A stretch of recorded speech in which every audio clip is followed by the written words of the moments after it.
নমস্কার, গল্পের চিলেকোঠায় আপনাদের সকলকে স্বাগত জানাই। আশা করছি সবাই ভালো আছেন এবং সুস্থ আছেন। আজকে আমরা বিভূতিভূষণ বন্দ্যোপাধ্যায়ের মামা গল্পটি পাঠ করে শোনাচ্ছি। আশা করছি আপনাদের এই গল্পটি খুবই ভালো লাগবে।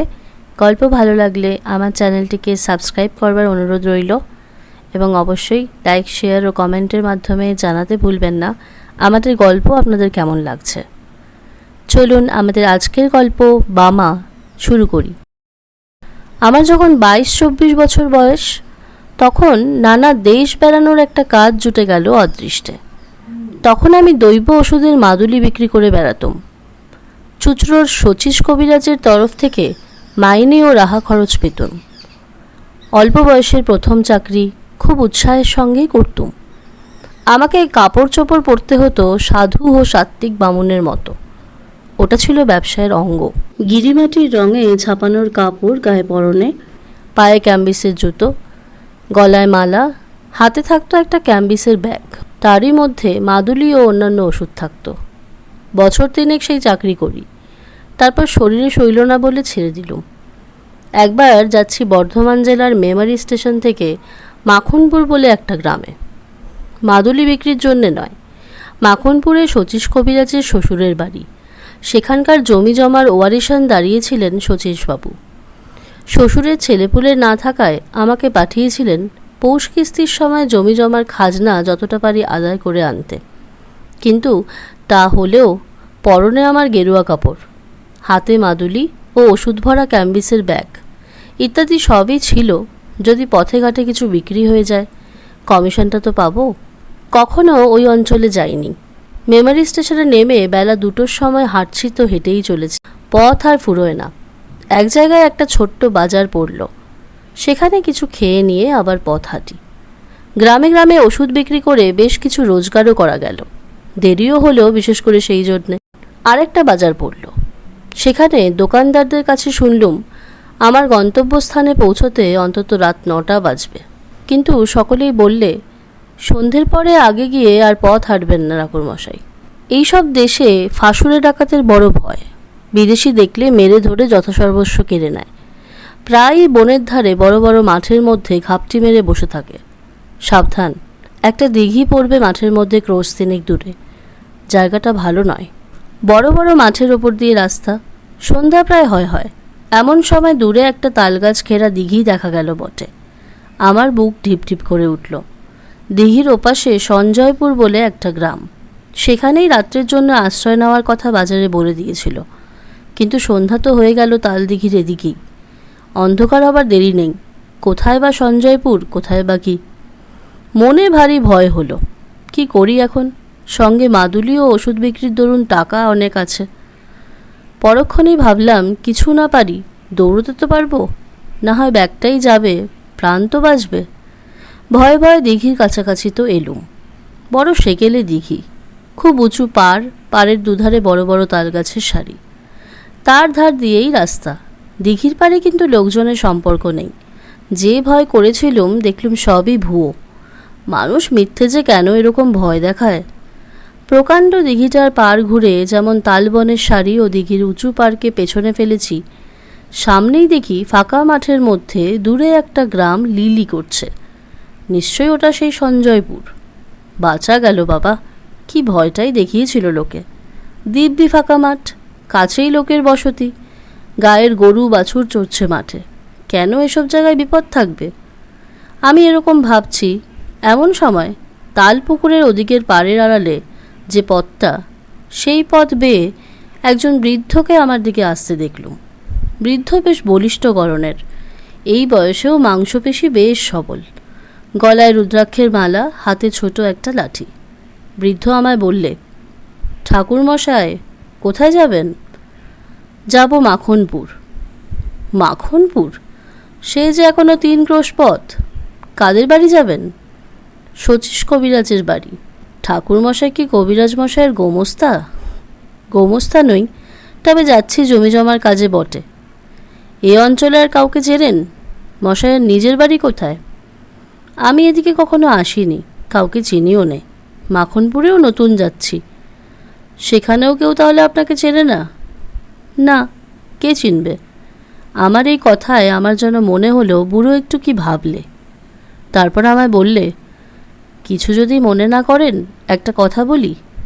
রাত্রে আজ দয়া করে আমার বাড়িতে পায়ের ধুলো দিন।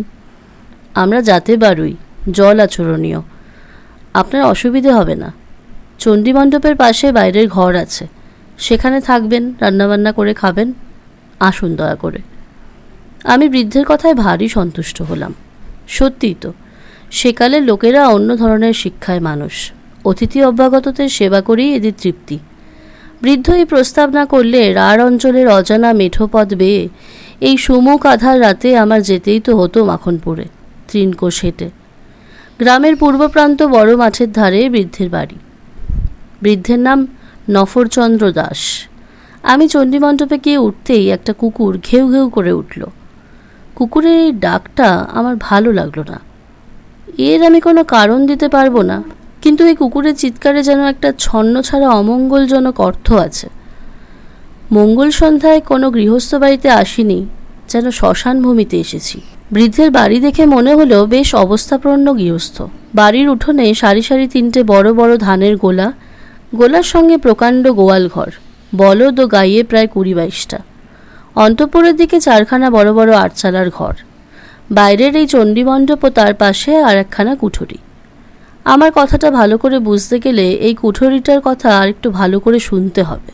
কুঠুরিটিকে চণ্ডীমণ্ডপ সংলগ্ন একটা কামরাও বলা যায়, কারণ একটা সরু রোয়াকের দ্বারা চণ্ডীমণ্ডপের পেছনের দিকের সঙ্গে সংলগ্ন।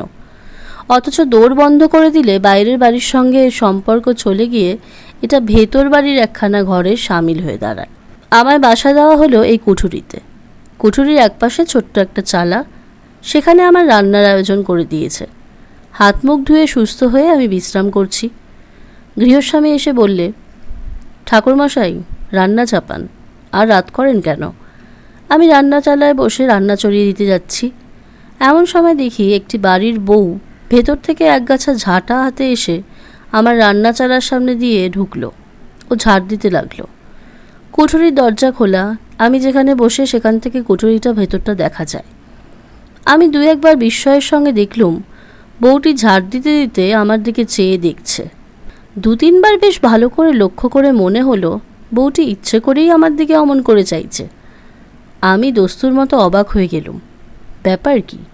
সম্পূর্ণ অপরিচিতা মেয়ে, পল্লীর গৃহবধূ, এমন ব্যবহার তো ভালো নয়। কি হাঙ্গামায় আবার পড়ে যাব রে বাবা! কর্তাকে কাছে বসিয়ে রাত্রে রাত্রে গল্প করব নাকি? এমন সময় বউটি ঝাঁট শেষ করে চলে গেল, কিন্তু বোধহয় 5 মিনিট পরেই আবার এলো। দেখে মনে হলো যে সে যেন খুব ব্যস্ত, উদ্বিগ্ন, উত্তেজিত। এবারও সে কুঠুরির মধ্যে ঢুকে এটা ওটা সরাতে লাগলো এবং আমার দিকে চাইতে লাগলো। তারপর হঠাৎ রান্না চালার দরজায় এসে চকিত দৃষ্টিতে চারদিক চেয়ে কেউ নেই দেখে আমার দিকে আরও সরে এলো এবং নিচু স্বরে বলল, ঠাকুরমশাই, আপনি এখনই এখান থেকে পালান, না হলে আপনি ভয়ানক বিপদে পড়বেন। এরা ফাঁসুরে ডাকাত, রাতে আপনাকে মেরে ফেলবে। বলেই চট করে বাড়ির মধ্যে চলে গেল। শুনে তো আমি আর নেই। হাতের খুন্তি হাতেই রইল, সমস্ত শরীর দিয়ে যেন বিদ্যুৎ খেলে গেল, আর সারা হাত পা অবশ ও ঝিমঝিম করতে লাগলো। বলে কি, দিব্যি গেরস্ত বাড়ি, গোলাপালা, ঘর দৌড়, ডাকাত কীরকম? কিন্তু পালাবই বা কেমন করে? এখন বেশ রাত হয়েছে। সামনে চণ্ডীমণ্ডপে বৃদ্ধ বসে লোকজনের সঙ্গে কথা কইছে। ওখান দিয়ে যেতে গেলেই তো সন্দেহ করবে। কাঠের মতো আড়ষ্ট হয়ে গিয়েছি একেবারে। হাতে পায়ে জোর নেই, কিছু ভাববারও শক্তি লোপ পেয়েছে। মিনিট 5 এমনিভাবে কাটল। এমন সময় দেখি সেই বউটি আবার কি একটা কাজে কুঠুরির মধ্যে ঢুকে খোলা দরজা দিয়ে আমার দিকে চেয়ে দাঁড়িয়ে রইল। মেয়েটি কথা বলার পূর্বেই আমি বললুম, তুমি যেই হও, তুমি পরম দয়াময়ী, বলে দাও কোন পথে কিভাবে পালাবো। বউটি চাপা গলায় বললে, সেই জন্যই তো এলুম, সব দেখে এলুম। পালাবার পথ নেই, ওরা ঘাঁটি আগলে রেখেছে। আমি বললুম, তবে উপায়? মেয়েটি বললে, একটা মাত্র উপায় আছে, তাও আমি ভেবে এসেছি। আমি এ বাড়িতে আর ব্রহ্মহত্যা হতে দেব না। অনেক সহ্য করেছি, আর করব না। দাঁড়ান ঠাকুরমশাই, আরেকবার বাড়ির মধ্যে থেকে আসি, নইলে সন্দেহ করবে। মিনিট 5 পরে বউটি আবার এলো। চকিত দৃষ্টিতে চারিদিকে চেয়ে বললে, শুনুন আমার উপায়। এই কথা কটা মনে রাখুন। মনে যদি রাখতে পারেন তবে বাঁচাতে পারবো। আমার নাম বামা। আমি এ বাড়ির মেজ বউ। আমার বাপের বাড়ির গ্রামের নাম কুসুমপুর, জেলা বর্ধমান, থানা রায়না।